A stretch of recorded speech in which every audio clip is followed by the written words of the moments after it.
What I want to talk to you about is, again, seed germination, but what I want to talk about is the percent of seeds that germinate. And I have a couple of trays here.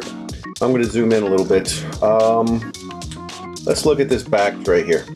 Now, what I have here is I've started some seeds. Here's a little linden tree. These, you can see, are a little special plant. This is called Mimosa pudica, called the sensitive plant.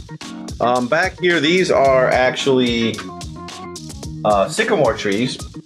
And then I have some other trees back here. Now, what I want you to notice, I'm going to zoom back out. Well, I guess I can keep it here.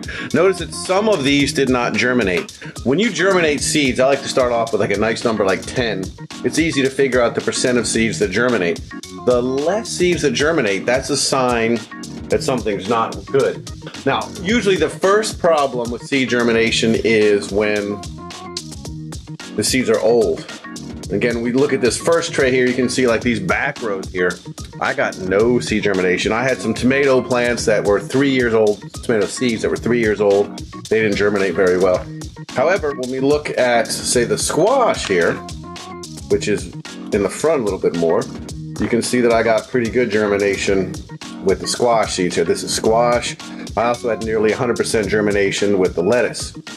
So when you're looking at your seeds, if your seeds are old and you're getting less and less germinating, you might as well use them up. They're not going to last forever. Even if you keep them in the freezer, they're still a limited lifespan.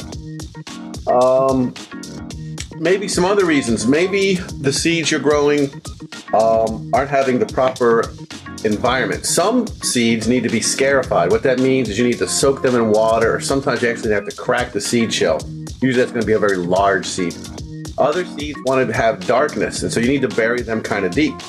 Still, other seeds, like basil, for example, they like to actually see the light. So you want to just sprinkle them on top of the soil.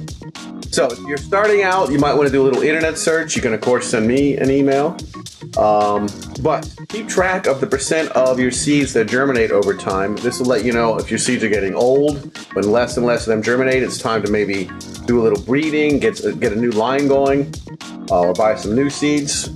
Or if you're starting off and you're not getting good germination, maybe you don't have the right environment. So send me an email or do a little internet search, see if your seeds need to have light or maybe don't need light, and what the best environment for those is. And that's going to really improve your germinating success.